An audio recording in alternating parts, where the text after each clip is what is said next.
For centuries, man believed evil came up from hell. Blair Elderman found out evil lives closer than that. On March 3rd, 1963, in Atlanta, Georgia, Blair was awakened to something staring at him, mere inches away from his face. What happened over the next decade is unbelievably horrifying. Blair told his side of the story to authorities, who then questioned his sanity. They brought in a psychologist to interview him. The psychologist's evaluation of Blair cleared him of being insane. This is the story as he told the psychologist. Blair requested his interview with the psychologist be released after his death. I remember well the first night I met it. It was the night of March 3rd, 1963.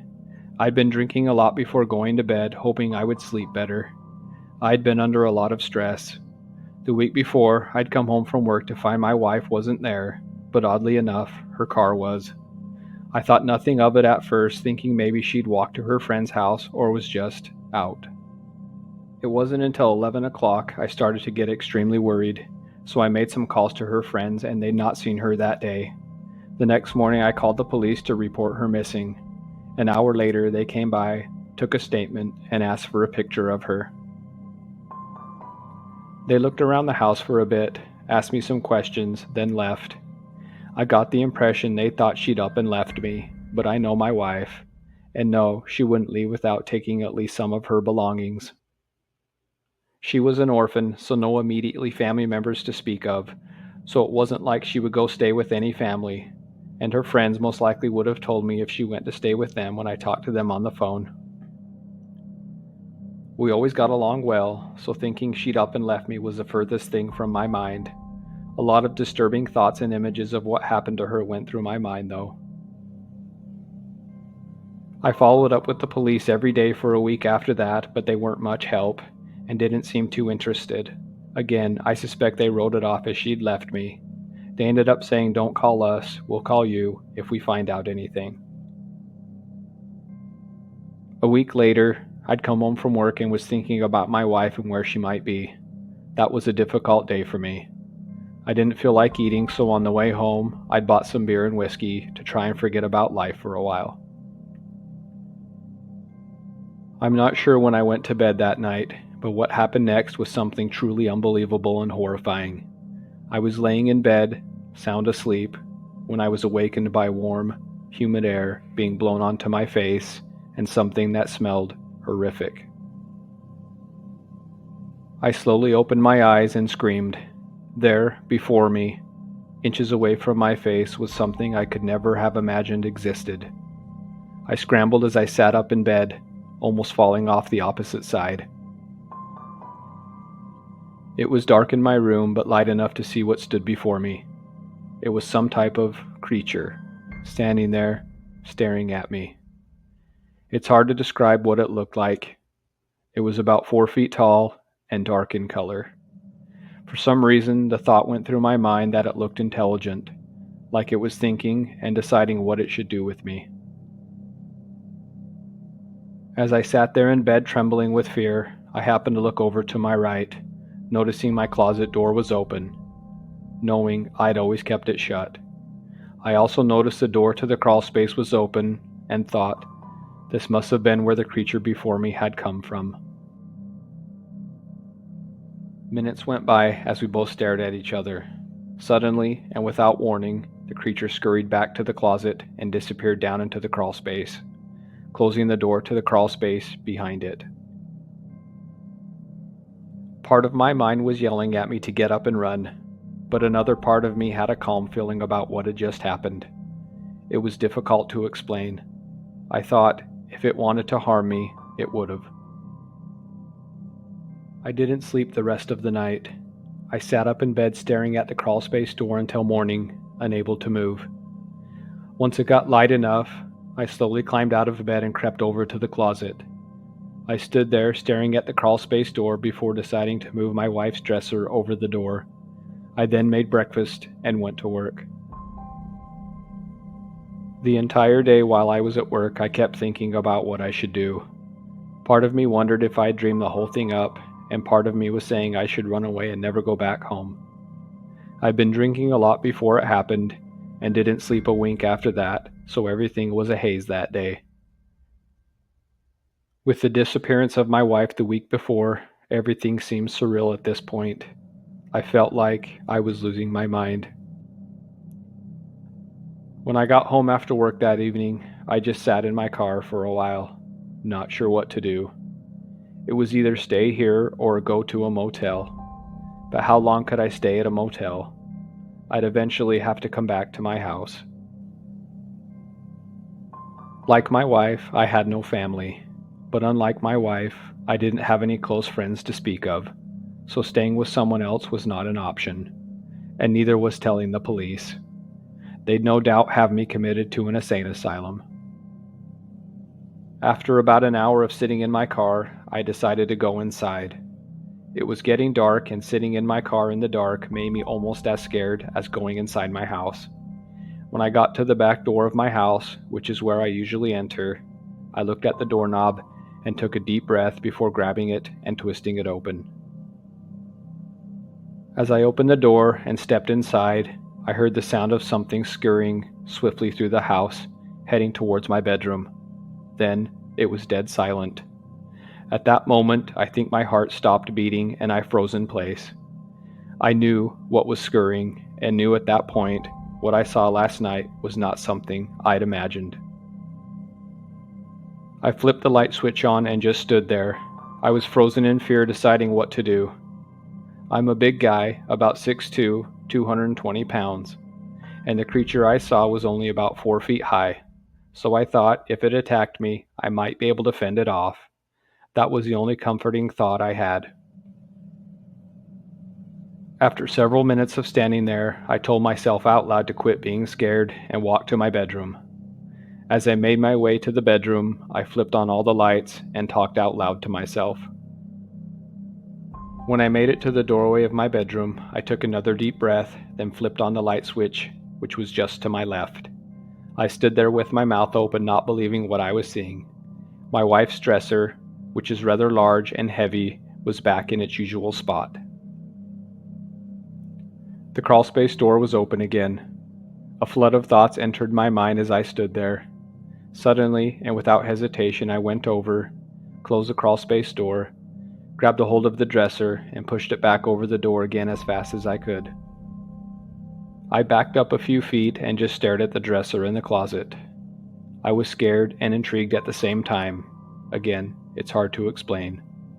I again thought, if this thing wanted to harm me, it could at any time, but it hasn't. After several minutes of standing there, I went to the kitchen, made dinner, then went to bed a few hours later.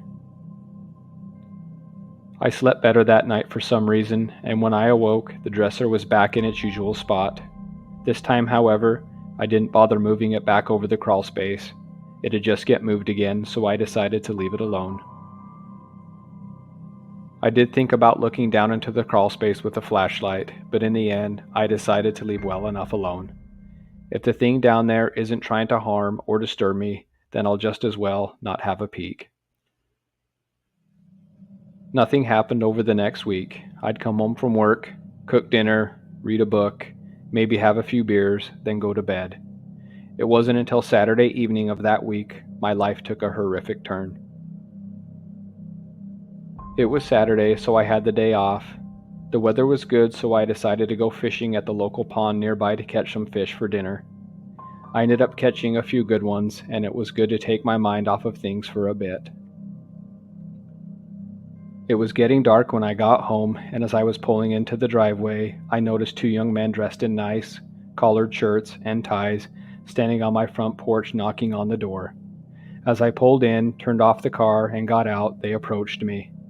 I asked how they were doing, and we exchanged pleasantries.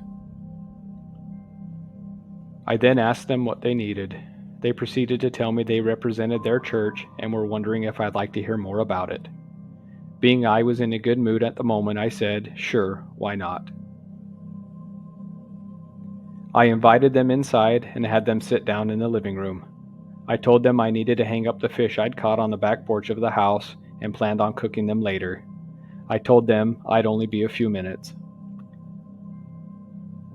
I went back outside to my car, opened the trunk, grabbed the fish, then walked to the back porch, hanging the fish on the hook that usually held plants my wife would put out each spring. As I walked back inside through the back door, I could hear muffled screams coming from my bedroom. Fear instantly struck me as I had an idea of who was making the screams and why. I took off running towards my bedroom just in time to see the legs and shoes of one of the young men disappearing into the crawl space.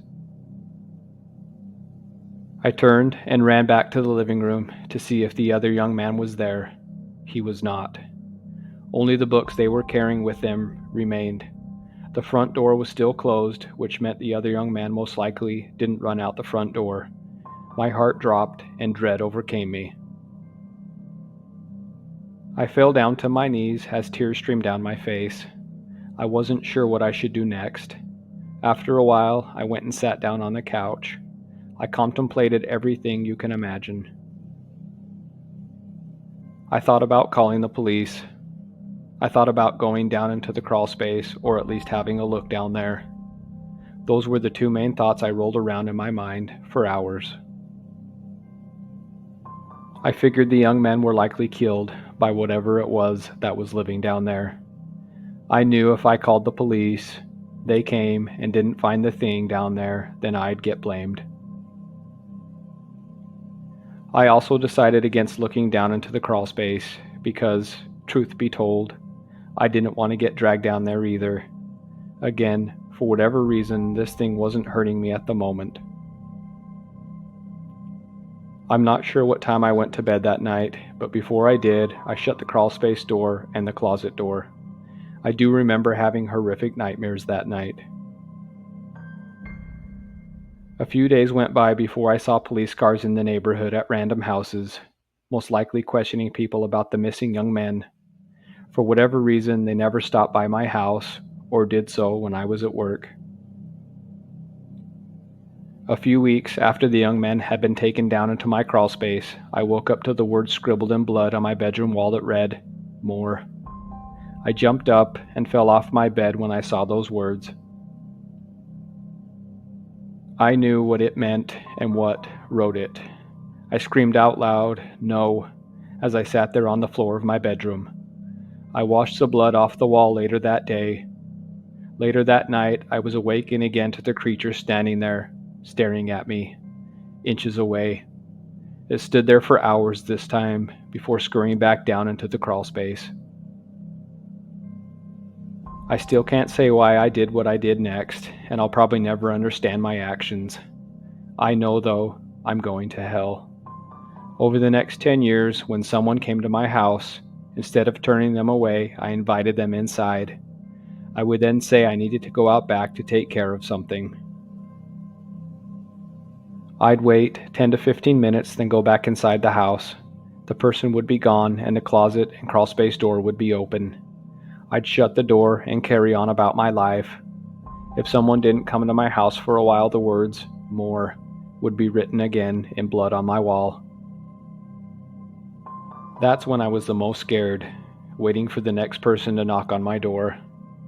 I think it was about year 6 since it first started when the police finally knocked on my door to question me about a missing person that was last seen in my neighborhood. I knew, of course, what had happened, but could never remember the exact person they were referring to. I let the policemen walk around my house and answered their questions, but nothing ever came of it. They didn't look in the crawl space, but they did happen to look in my bedroom's closet. It wasn't until year 10 I'd had enough. It had been 3 months since the last person had knocked on my door. Every day I woke up to the words, "More," written in blood on my wall. I'd clean it off, then the creature would visit me every night and just stand there looking at me. Then the following day, "More" would be written back on the wall. I can't remember how long that went on, but one day I came home from work and pulled into my driveway, turned the car off, and sat there. I knew I'd had enough. I knew it was only a matter of time before I was the one who disappeared into the crawl space. I turned my car back on and drove down to the police station. I told the police officer at the front desk I had something terrible to tell them. They took me back into a room, and about 10 minutes later, a detective came in and asked me why I was there and what I wanted to tell them. I said, "It's something horrible." Before I started, he brought another detective in.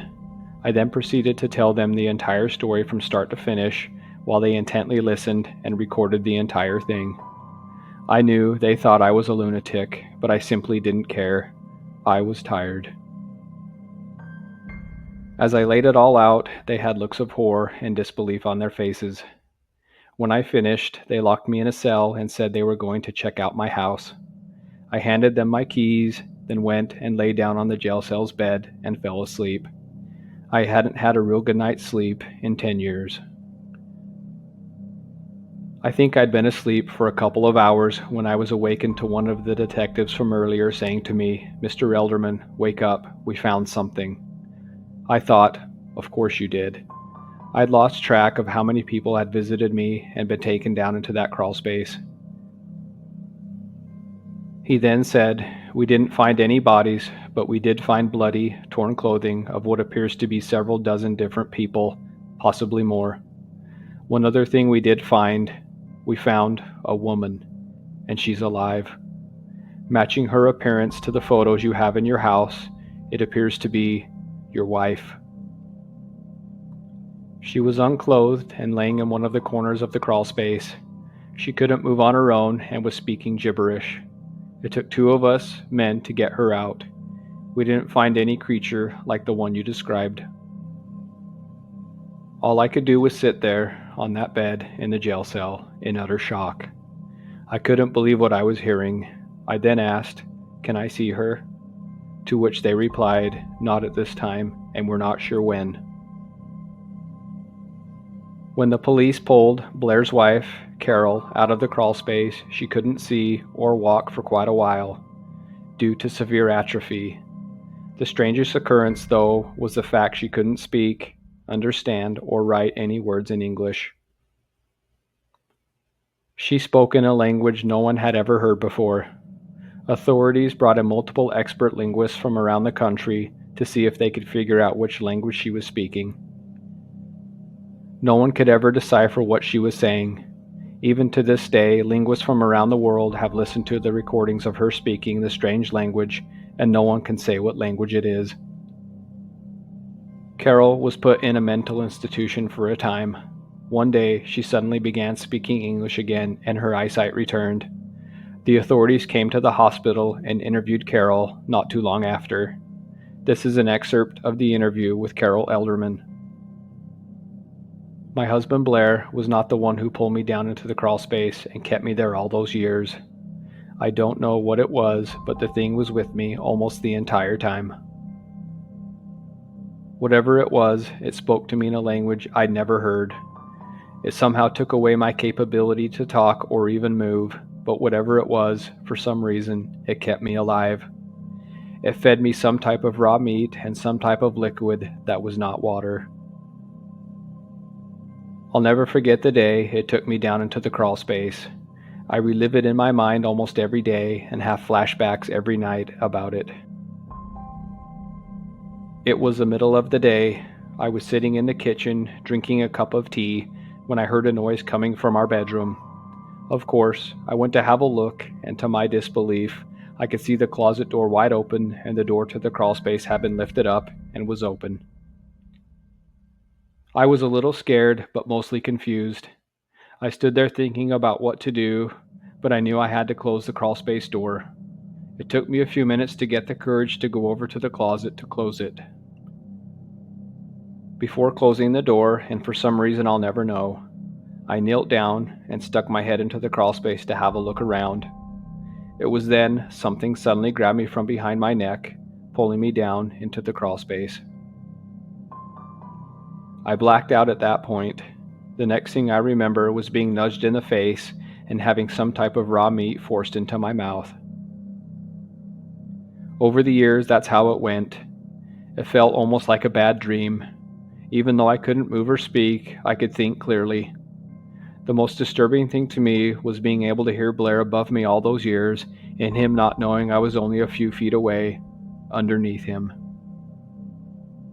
Authorities excavated the house to try and find the bodies of the missing people, but they found none, only bloodied, torn clothing. Authorities did take soil samples from the site, and 40 years later, the soil from the excavation was examined. They found multiple traces of DNA, possibly from the victims and Carol. One thing that baffled the crime lab scientists who examined the soil, they said they discovered traces of unknown scat from something that was not human and does not exist in our animal kingdom. 2 weeks after Blair's confession to authorities, and soon after he told his story to the psychologist, he took his own life in that jail cell. Carol Elderman was cleared of any wrongdoing and eventually released from the mental institution. Rumor has it, several years later, she left Atlanta and she was never heard from again. Blair and Carol's house was excavated and bulldozed by the police when they did their investigation. A few years later, the empty land was purchased and a new house was built on it. A month after a family bought the new house, they mysteriously vanished without a trace.